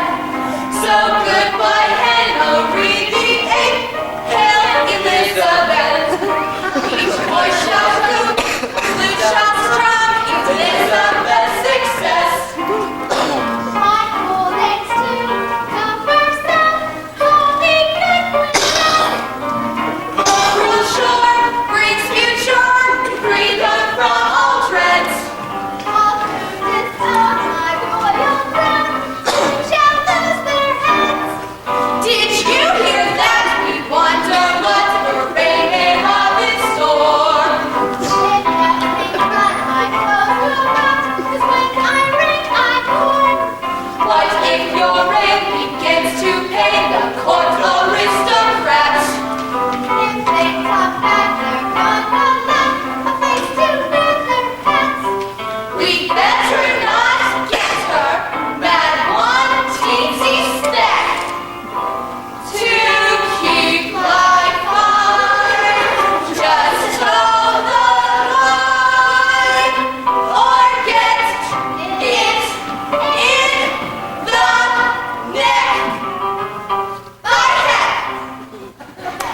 Majesty. But first, an audience with the ambassador from Spain.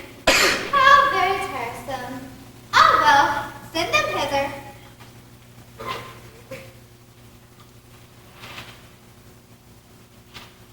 Dang it.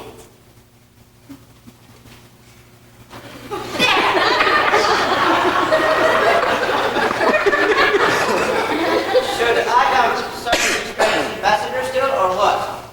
Yes, at once, of course. What is my command, Gracious Majesty? Or whoever you are. The Spanish ambassador!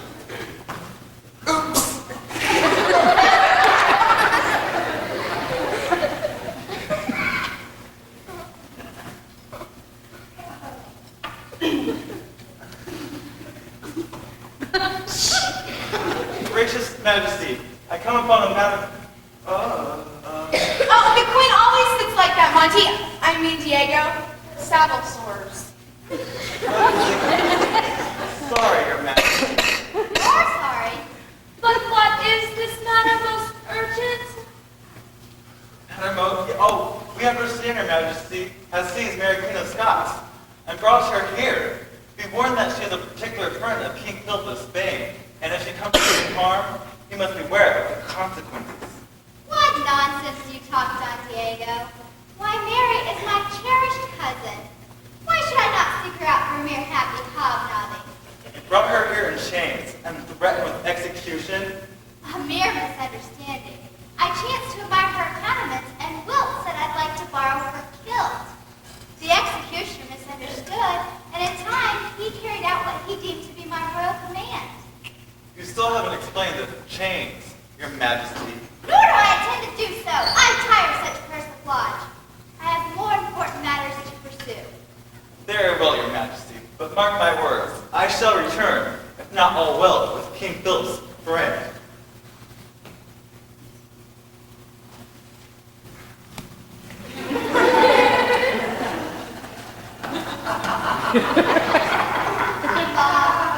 What an annoyance. Now I must forbear being away with Mary until I know better what international perils might inflict. Where are the candidates for knighthood? Coming shortly, I mean, Majesty. Mayhap you forgot to change for the ceremony. Mayhap, how long do you think it'll take him? Oh, not very, I mean. Announcing the first candidate for knighthood, the renowned Lord William Shakespeare! Your Majesty, I congratulate you on your coronation day, and I am deeply pleased that you have chosen me to mark the happy occasion by bestowing knighthood upon me. It is an honor you deeply deserve for being the perpetrator of such pretty little plays. So, if you will kneel. Now, what did I do with that sword? The one I always use for stuff like this? I'll get it. Here it is. Thanks a lot. If you will kneel, William. Do you accept this singular boon? Oh yes, Your Majesty, of course. As a matter of fact, out of gratitude I have written a new play in honor of your coronation day. How charming! And just what is the name of this play in honor of this great day? Much ado about nothing. Next! Ah, shucks.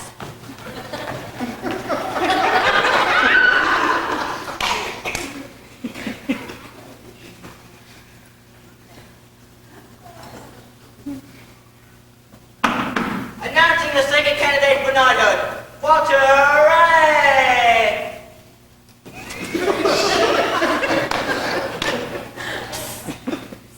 No way!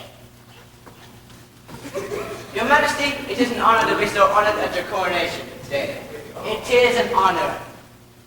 And one you richly deserve for your many explorations to the new world of the West, and, if I may say so, for your conspicuous gallantry. It was nothing, Your Majesty. You are too modest, Walter. Approach and be knighted. I dub thee Sir Walter Raleigh. And this, Majesty, is for you.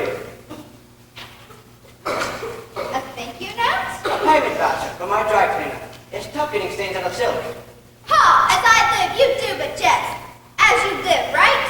But of course, a jest, a feeble jest. I knew you would be amused by it, I hope. Lady in waiting, what further matters of state intend? None, Your Majesty, for the moment. What? No royal denunciation of the duplicity of Robert Devereux, Lord Essex, would just dare today to share your reign? I love that line.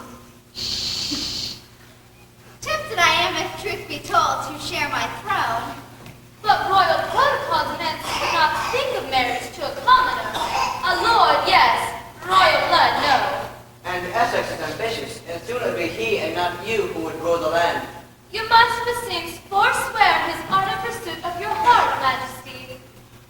Alas, 'twere that not so.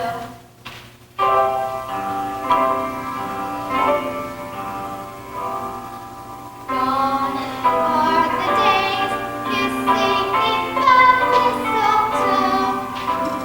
Essex must pay for his plotted overthrow.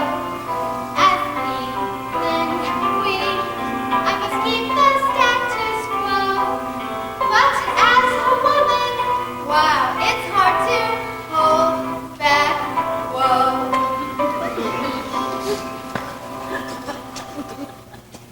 Gee, I'll bet it's nearly time for that Major Domo to announce somebody again.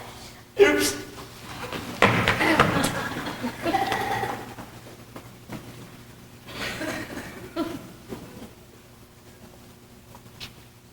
Your Majesty, I beg to announce the arrival of your arch-rival, Mary Queen of Scots, and under heavy guard.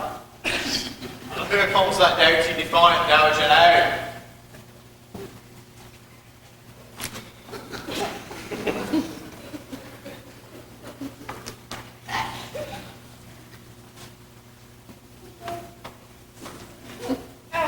Good morning, dear cousin.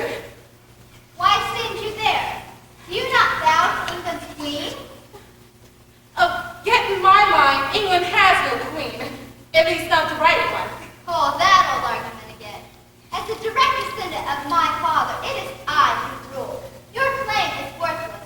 And if you keep on about it, I have a headsman just itching to silence your nattering once and for all.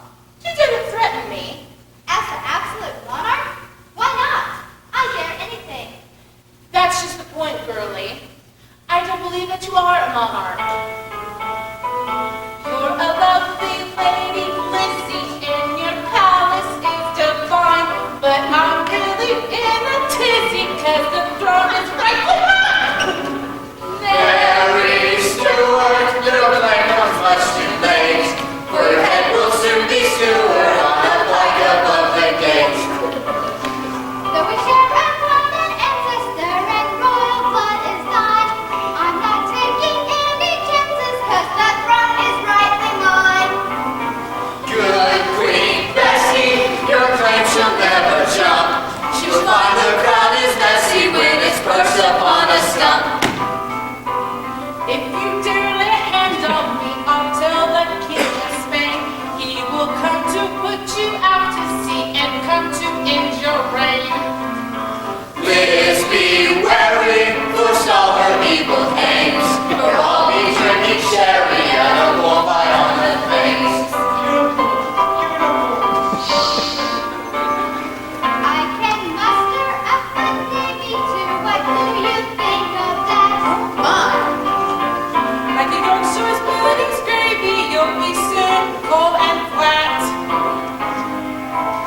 Two contenders, the promise of for grabs, and if neither one surrenders, we may all end up on slabs. Like rotting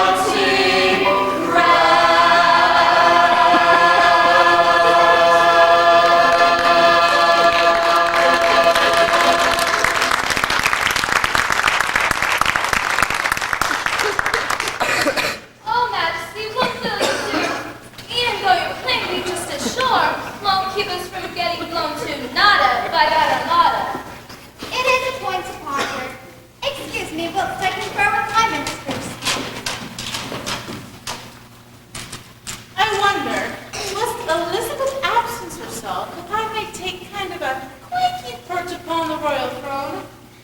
get the fill of the royal knowing. Nay, 'tis impossible! Yon throne is meant for better buttocks than thine own. Son, isn't that old Essex approaching? Not even under guard. He doth salute them most merrily all the time. How doth he do it? They dare not lay hands on one so handsome. Announce me at once, Majordomo. Announcing Robert Devereux, Lord Essex, hath arrived. Has arrived. He's here! 'Tis time for tea. Let us hasten to the order, lest all the scones be devoured ere our appearance there. I'll save that here indeed. Forsooth, where is my beloved? I see her not. You're not missing much. Just an unlovely conglomeration of pompous pride, bad manners, and store-bought hair. Ah, but Queen Anne, I love Queenie, and do range through many a restless night in sweet reverie of her soft surrender to my manly machinations. Lord Essex, do you have insanity in the family? How can you possibly stand that woman? Through perils dread in my lonely bed, I just can't get her out of my head.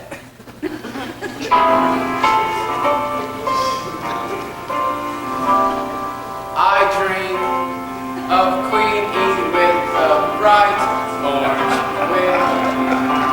Though she lacks eyebrows, I don't care a fig.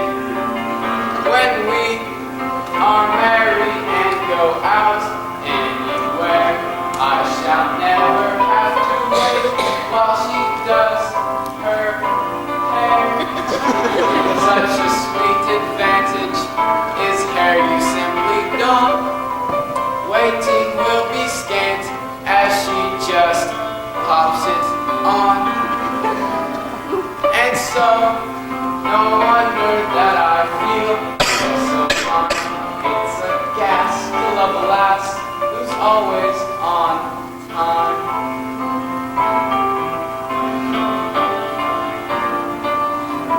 Your brain is teeny and you think don't like. Good, push you by the teeth and say, all right. You never have to say sugar. You can so who wants a bride who's as bold as an egg. From her I'll not drift, even though long lost she lacks. For a bridal gift, you can buy her turtle wax. I dream of Queenie and avoid lover's pangs. What a girl! So like a pearl. Behind bogus bangs.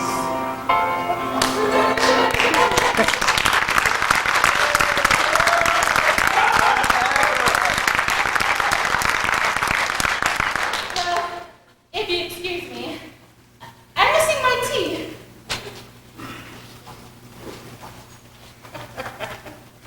So there you are. You would be aristocrat of the throne. And there you are, a mere statue with heart of coldest marble. You plot to steal my kingdom. You forswear the merriment of marriage. You are ambitious. Your blood is ice water. You are bold. You are cold. I despise you. I despise you more. There is but one word to describe a man of your singular ilk. And that word is Darling. darling.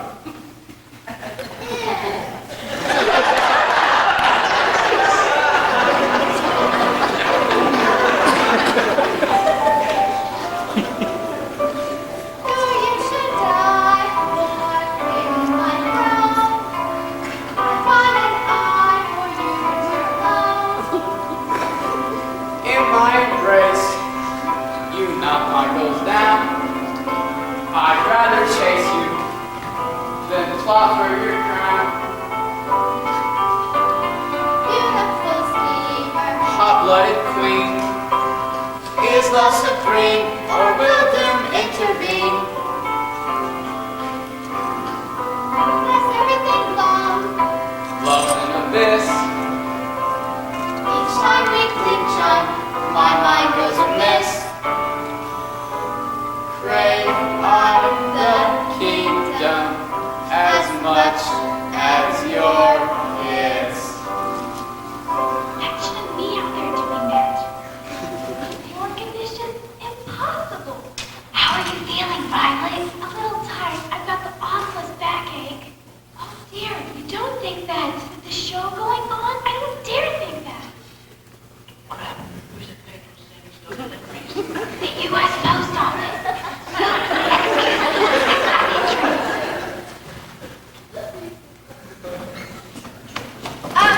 Sorry to interrupt matters of state, Lord Essex, but you asked me to bring this to you after tea time.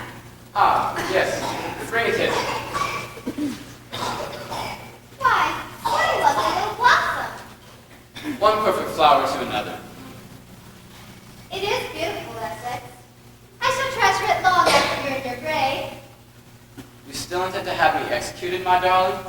Your ambition leaves me no other choice. Now go.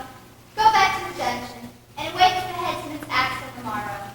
Royal messenger, see that he does. Well, I'll do my best, but he is a lot stronger than me.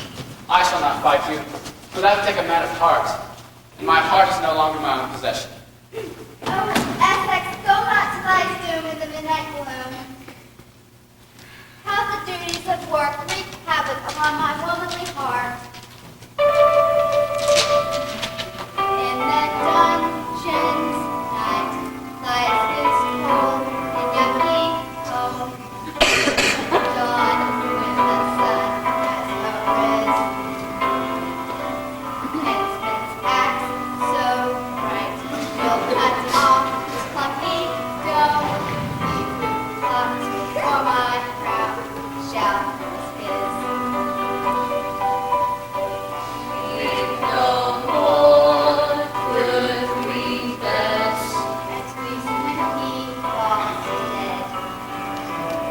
We'll have no more need to employ his brush and comb. Once his noodles don't cry. Look ahead! Oh, I cannot bear it! I cannot bear it! The Queen will be devastated when she sees the dinner menu for tonight. Why? What are we having? Noodle rolls.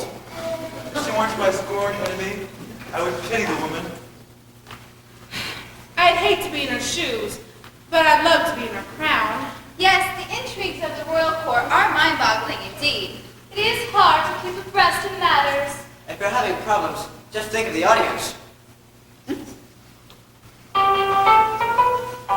In case you find it hard to take in such tangled thoughts, Let us give you a summing up. we best refuse to be shaken by Mary, Queen of Scots. But in the meantime, Love for a six drives her go-go as his doom draws near. but that part's still coming out. So for a wrap-up of this saga, sit back and lend an ear.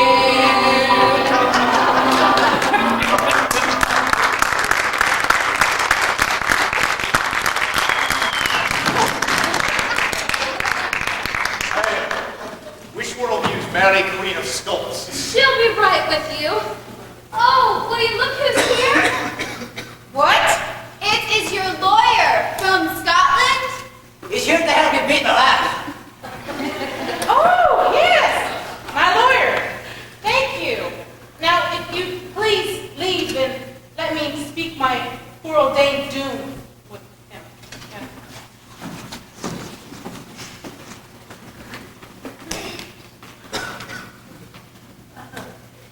Terribly worried about Polly. I don't think she can hear anything. I'm worried about Violet. Honey, are you sure we should call the doctor? No, darling, I'm just more about the show. That's it. And I should have a worse backache than you do. Okay, Jerry, those two know their lines perfectly. All they have to do is alternate, whether they can hear each other or not. I came as soon as I could. Why doesn't she answer? Did he remember to tap her shoulder, that's her cue. Don't be trying to sneak at me.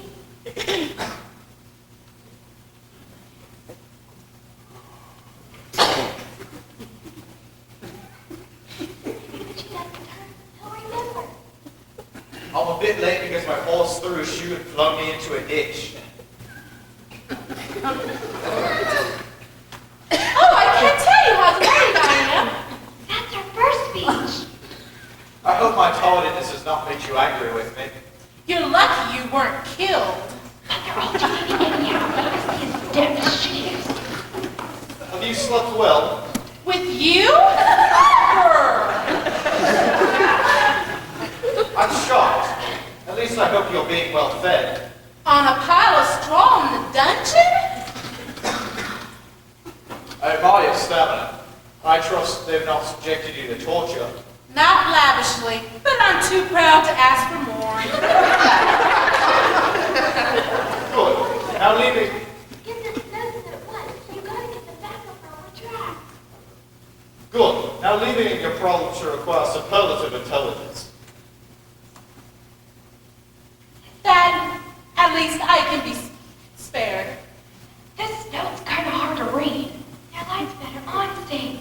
Use the note 4. Oh, that hurts. I do have a plan up my sleeve. I have an urgent message for the Queen. What? A message for the Queen. Thank you. For the Queen! I'm reading. For the Queen!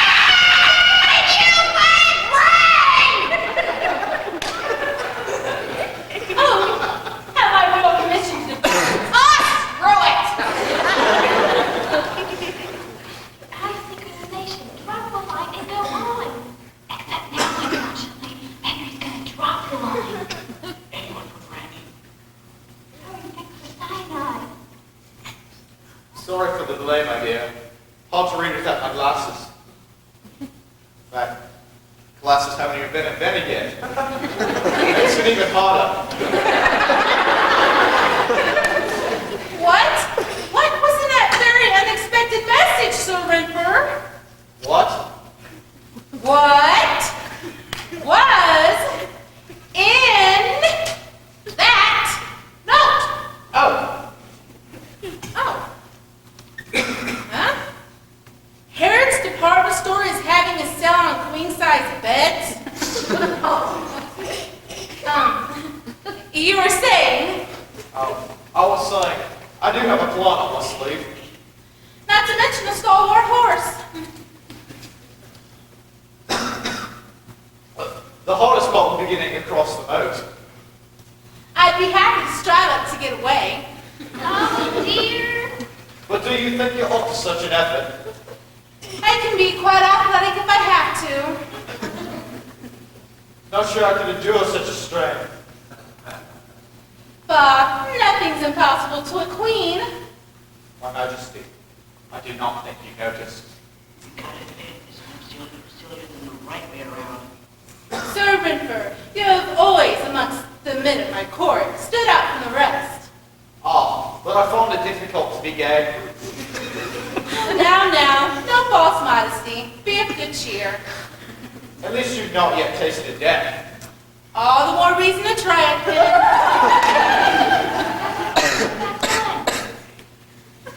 How can you tell? Never mind the cue. They've got to get out there. Polly's still out of sync, and she's got the sound effects people. Oh, no. Can we get Polly without the sound effects?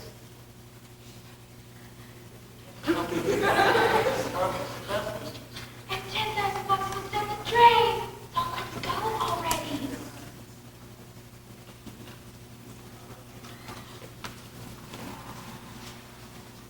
Queen Elizabeth has returned.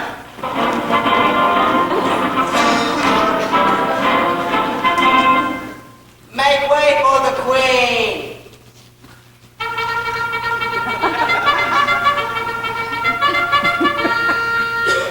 Her Majesty seemeth overwrought. I do fear she brings dreadful tidings that bode ill for our land. I do dread to hear them. Heed thee now, our queen is about to speak.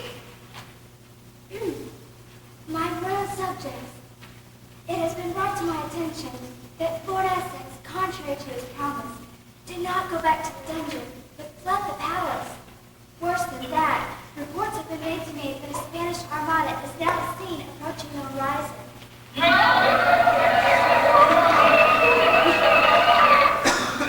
Hark!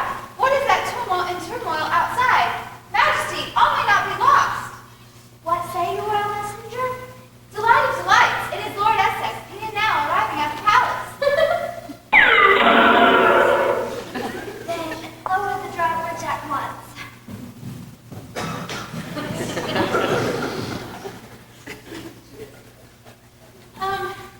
Henry, can you loosen this? It's getting quite stifling. What? Here, let me do it. An anti-government ever, Lord Essex. Gracious Majesty, I have returned.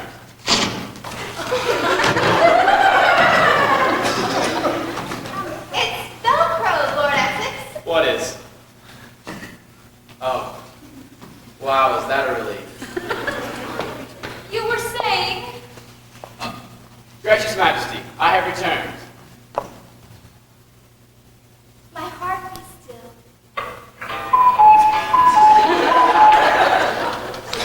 I bring you a gift, Gracious Majesty, as penance for my abrupt departure.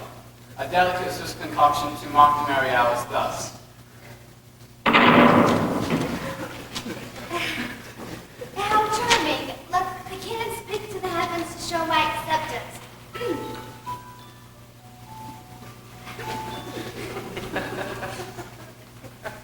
I shall place it here with all thine other tender tokens of your love. Like the music box that plays the precious tune of the first time we danced. A delicate delight. Lo! A figure on horseback approaches our palace gates. Mayhap 'tis a courier with news of you more ill aspect. Why say you that? The news perchance might not be dire. Then, Majesty, why approacheth the man so swiftly? Hearken to the sound. Those are sounds of haste, I must agree, but who is the courier? Of the courier, I, the Spanish ambassador, with one final offer for you. Surrender your throne to Mary, Queen of Scots, or bear the brunt of my unconquerable armada. Never. My people will fight to save me. Your people, lily-livered cowards, one and all, just listen to the response upon sighting my armada. Nevertheless, I may perish, mayhap, but I shall still die a royal queen. People of England, fear not. Fear nothing under the blessed blue sky, because surely heaven will defend the right. So throw down your muskets, demonstrate the attempt of that puny power approaching our shores, and do not even attempt to fire one single cannon shot in the enemy's direction. Are you with me, men of England?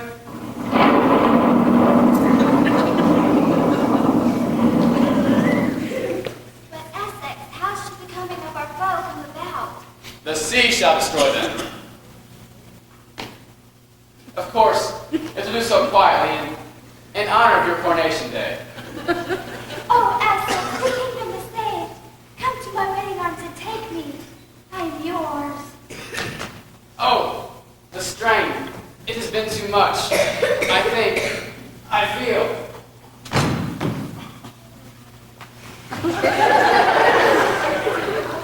Alas, he is no more. He was my scorned enemy, but ever a valiant foe.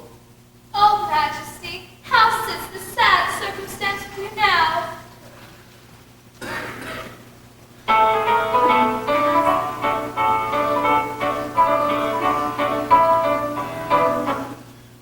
The Queen is speechless with grief.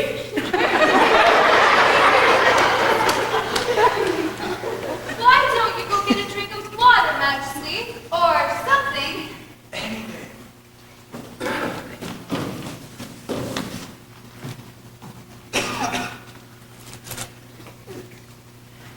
Minnie, can you talk at all? Say, I'd better go give her a hand. I mean, a queen shouldn't pour her own water.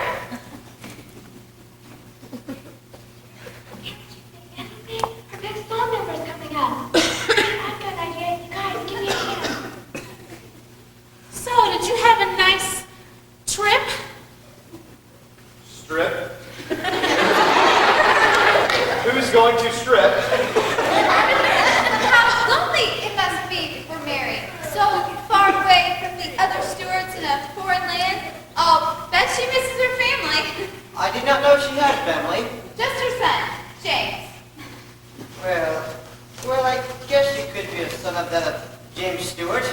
What did you say, dear? Hearing noise. First to go.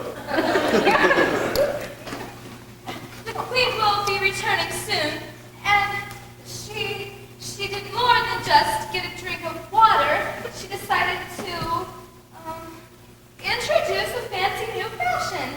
One farthingale worn facing the front, and here she comes now. Hey, that's... Lovely, absolutely lovely. Thank you, my subjects. Thank you all. Poor man. This failing strength, he still longs for your love, Majesty. But he is dead, right? Dead? What's going on? And when he did perish, Majesty, just before you went out for a drink of water, what were you saying? I wasn't, you were. Oh, right. Oh, Majesty, how sits this... Hold it. Where's the gillyflower? It isn't there. Doesn't matter. Well, I was going to, sing about it, if you know what I mean. Shall I go fetch it, gracious Majesty? There is time. So sing about it, but sing without it. Mayhap I must. Pray go on, lady in waiting. Oh, yeah. Oh, Majesty, how sits the sad circumstance with you now?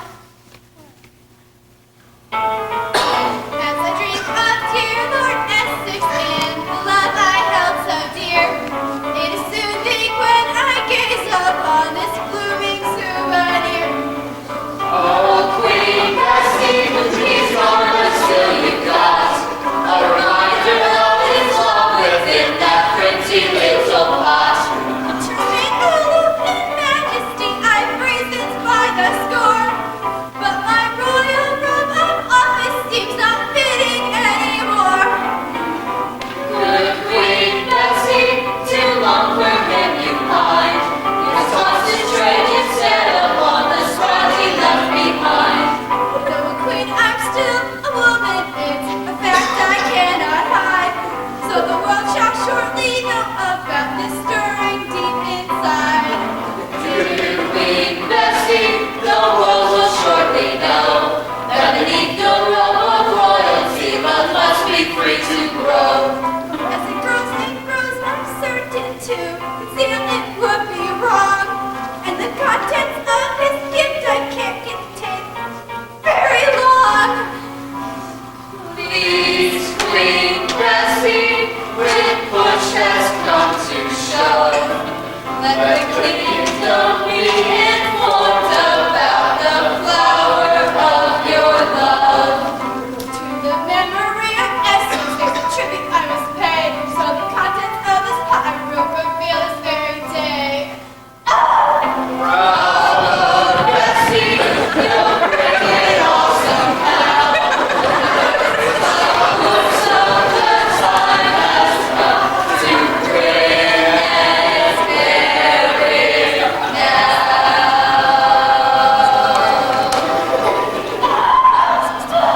Oh, dear. Is there a doctor in the house? I'm a doctor. You are? You think I can make my living doing this? Get real. Violet! You mean gillyflower! Violet! She's crying for fatherhood. Why, Lord Essex, you're not sick.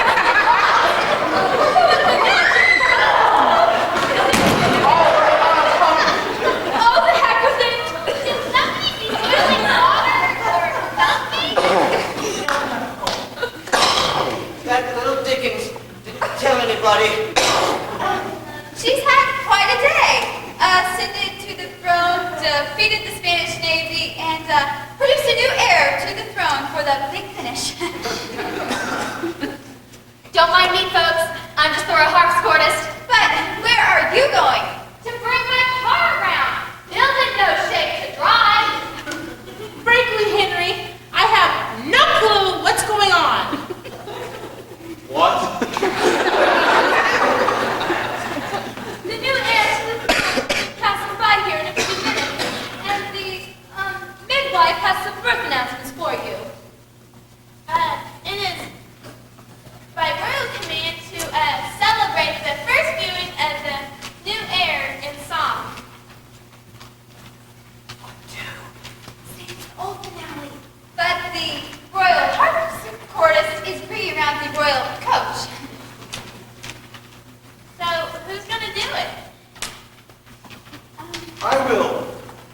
I took piano lessons back in Barcelona. Places, everybody. Here comes the happy couple in the new heir to the throne. Hit it, Don Diego. The princess insisted on less sex, XX. Told her single life's no fun, let's be a pair. 'Cause if she didn't share the royal lifestyle there, so he insisted they should have a son. That's why she gave him the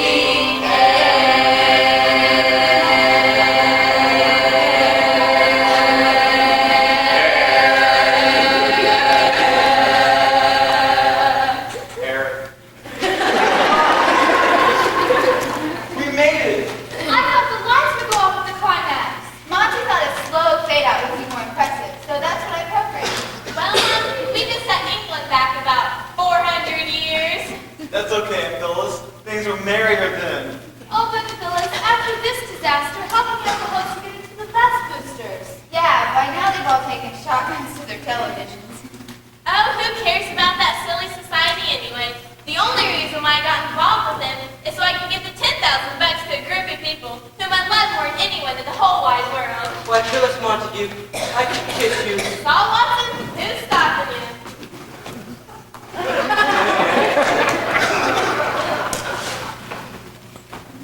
Now, if you excuse me, I've got to catch up with Smitty. Doctor's work is never done. Henry, what scene is this? Polly, Henry, the show is over. What? The show